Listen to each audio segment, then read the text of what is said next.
Hi and welcome. Tonight I want to talk to you about something that several patients have asked me to make a video about. It's very, very important to all patients, more importantly so to women, but also to men as well. It's things that you can do personally to slash your risk of breast cancer. We just finished up Breast Cancer Month, and I wanted to make this final wrap-up video, tell you simple, inexpensive ways you can decrease your risk. There are all these expensive products out there that people try to sell you, but what I'm going to try to tell you today is how to drastically decrease your risk of breast cancer without spending a lot of money. Now, first, if this sounds interesting to you or you think you know a friend or loved one who could benefit from this, please share this on your social media so I can get this message out to more people. So here we go. I'm going to do 7, and then I'm going to give you a bonus at the end, which you really won't believe how important it is, and you may have never heard of it before. So number 1 is you have to stop smoking. Okay, and I know that's been harped on by every doctor you've ever seen in your life, but we always think about heart disease and lung cancer when you talk about smoking. Women don't realize that smoking doubles or triples your risk of breast cancer. Okay, smoking increases your chance of contracting cancer anywhere in your body. It doubles, triples, and in some cases it's a 50 times greater risk if you smoke. You have to quit the smoking to slash your risk of breast cancer. You're going to save money and also decrease your risk of breast cancer. That sounds like a win-win to me. Women with a family history of breast cancer often feel doomed or destined that I'm going to get breast cancer. There's nothing I can do. I had a sister who had breast cancer, or I had a mother who had breast cancer. Only if you have a very specific genetic mutation is that true.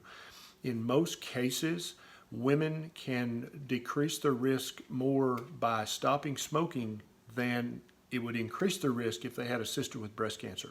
It's that big of a deal. So if you're smoking, you've got to wean that down and stop that to save money and to keep from getting this terrible disease. Okay, number 2 is you have to decrease the amount of sugar and fructose that you ingest, that you eat. Study after study have shown that high sugar diets increase your risk of lots of cancers, but one of those is breast cancer. So you can improve your diet, which is going to improve your health. You may lose weight, but you're also going to decrease your risk of breast cancer. That's pretty cool, right? Number 3 is you have to get enough iodine. And this has become increasingly hard to do in America, and I suspect most Western countries as years have gone by. We used to use iodine in the bread manufacturing process, so you could get some iodine from bread, but that's no longer the case. Actually, what they use now, bromine in bread, will block your iodine receptors and keep you from absorbing iodine if you do eat it. You could get some iodine in iodized salt. If you're not careful, if your salt sits around too long, the iodine will sublimate out and there'll be no iodine at all in the salt.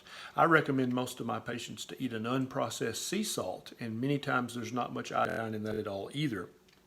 So you're going to have to either eat more seafood and sea vegetables like seagrass, seaweed, or you're going to have to use some sort of product like Lugol solution in order to get enough iodine. There's been multiple studies that show getting enough iodine in your diet can drastically reduce your risk of breast cancer. Next is you have to optimize your gut microbiome.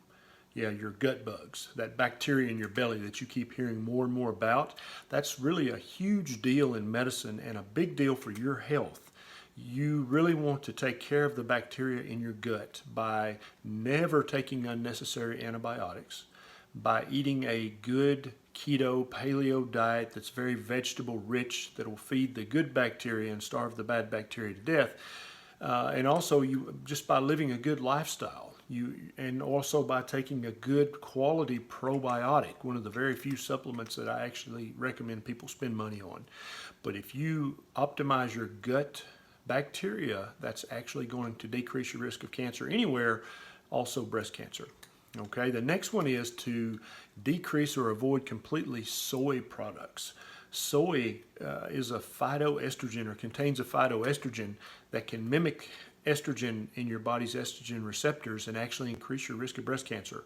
If you're going to use any soy, make sure it's a fermented soy product. If it's not fermented, or if it is a highly processed soy product, it's going to probably increase your risk of breast cancer at least a little bit.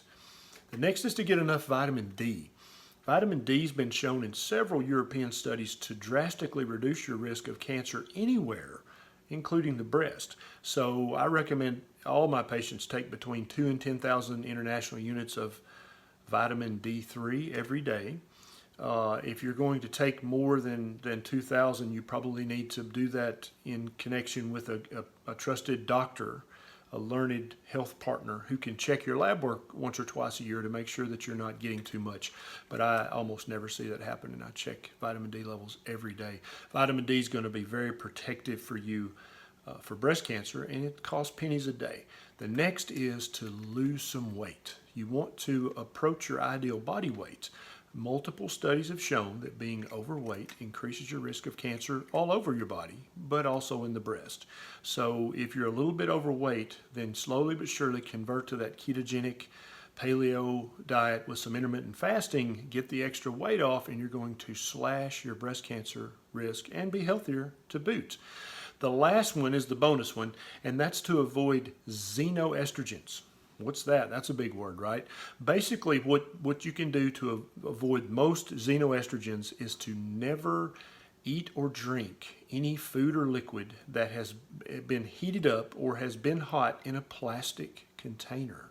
All plastics are made of petroleum products, and they contain a high percentage of xenoestrogens, which means they can mimic estrogen in your body. And this can increase the rate of breast cancer for both women and for men. So, and also for men, it can lower your testosterone level, right? So you really want to avoid drinking hot coffee, hot tea, hot chocolate in a plastic or styrofoam container that is not healthy at all. In my house, we never do that. And I know that seems very inconvenient, but once you get a wide assortment of glass and ceramic in your house, you just won't need plastic or styrofoam. If you're going to get coffee at a restaurant to go, take your own cup. That's what we do, okay? You can't just get coffee in that plastic cup. It's going to introduce xenoestrogens into your body and increase your risk of cancer, breast cancer, namely. Okay, so, and then in the microwave, you don't want to ever heat up food in a plastic container. You don't want to buy food at a restaurant or a store that's hot food in a plastic container. That's going to increase the xenoestrogens, and that's going to increase your risk of breast cancer. So what I tried to do with this list is keep the price down. None of these things cost much money at all, if any money, and they're also very simple to implement. I know it's easier said than done to quit smoking. It's not easy, but it's still simple, right? The concept is. And I try not to ever give you guys advice that's going to cost you a lot of money or going to involve you traveling to another state or doing any kind of excess work. So these are all simple, they're all inexpensive, and you can do each and every one of these and tremendously slash your risk of contracting breast cancer. Now, if you enjoyed this, please subscribe to my channel and click the little bell so that every time I get a bright idea, you'll be one of the first to know about it. And if you have any comments about anything else you've heard that causes or prevents breast cancer, leave a comment below. I always answer every comment, and I'll be happy to answer yours, okay? See you next time.